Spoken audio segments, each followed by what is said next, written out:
Hi everyone, my name is Emma DeMonico. I'm a freshman at Bloomsburg and I'm a social work major. I picked Palestine and Israel conflict to talk about for my presentation because I'm very passionate about this issue and I think that it's important in international relations today.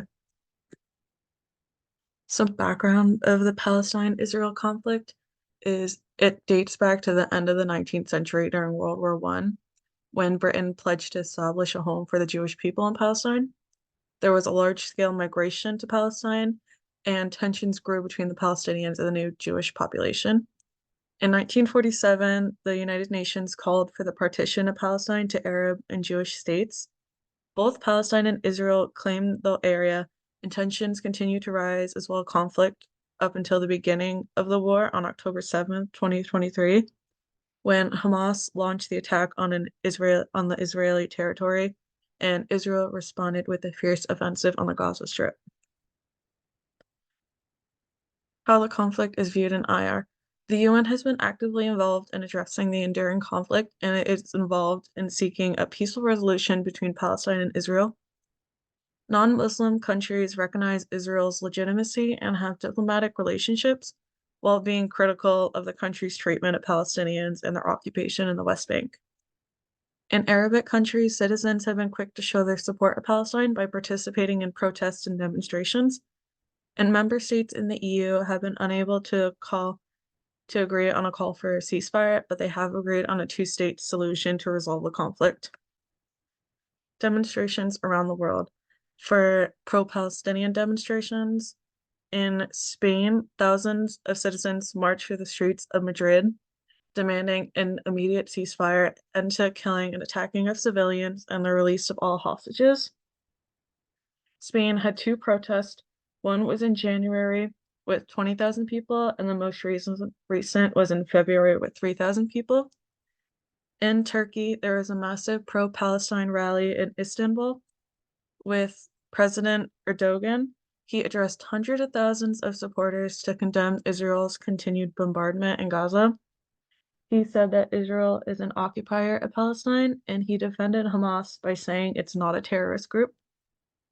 In the United States, students have been protesting at college campuses around the country supporting Palestine, condemning Israel, and demanding universities to divest student funds from Israel. And some examples are Stanford, where the students had a 120-day sit-in, and Harvard, where more than 30 student groups signed a statement blaming Israel for the violence in Gaza.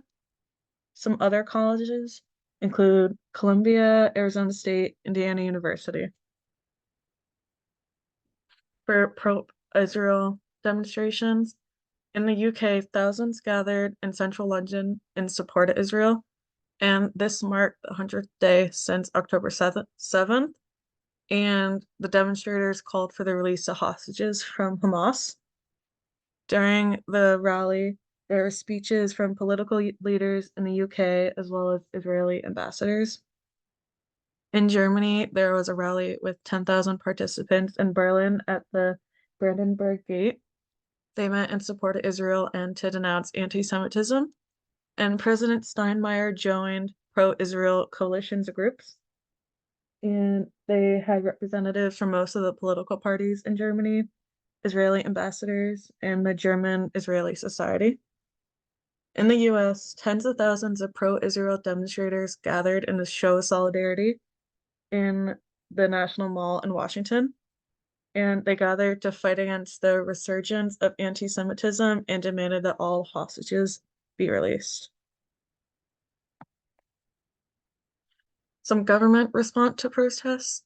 In November, Belgium's Prime Minister De Croo condemned Israel's campaign in Gaza as disproportionate, and a few days later, the Deputy Prime Minister called for European sanctions against Israel. And by the end of the month, the prime ministers of both Belgium and Spain criticized Israel's war. The Spanish Prime Minister Sanchez plans to meet with other European countries to garner support for the recognition of Palestine as a state in the European Union. And these countries include Portugal, Norway, Slovenia, and Belgium. And in the US, President Biden has begun to criticize the actions of Israel, by calling the Israel approach in Gaza a mistake, and he also called for an immediate ceasefire in Gaza after the Israeli airstrike killed 7 Central World Kitchen workers. The impact of protests all around the world. We'll talk about the UN first. In a report from February, the UN's top human rights official made a strong call for accountability for all parties in the West Bank, Gaza, and Israel. And this report had a broad range of concerns, including unlawful killing, destruction of human property, collective punishment, forced displacement, and the taking of hostages. In March, the UN Security Council called for an immediate ceasefire in Gaza during the month of Ramadan. They demanded the release of all hostages as well as securing humanitarian aid to Gaza, and it emphasized the urgent need to explain the flow of humanitarian assistance and to reinforce the protection of Gaza citizens.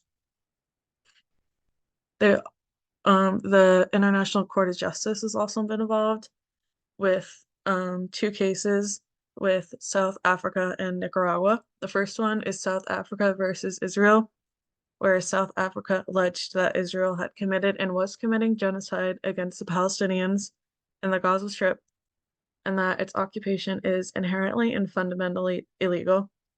ICJ ordered Israel to take all measures to prevent any acts that would be considered genocidal according to the 1848 Genocide Convention. Nicaragua has also presented a case before the ICJ calling for Germany to stop supplying arms to Israel because it's the second largest major arms supporters, second to the US. Nicaragua demands that emergency measures are created to stop Berlin from providing Israel with weapons and other assistance, and that Germany is facilitating genocide and breaching the Genocide Convention by providing Israel with military and financial assistance.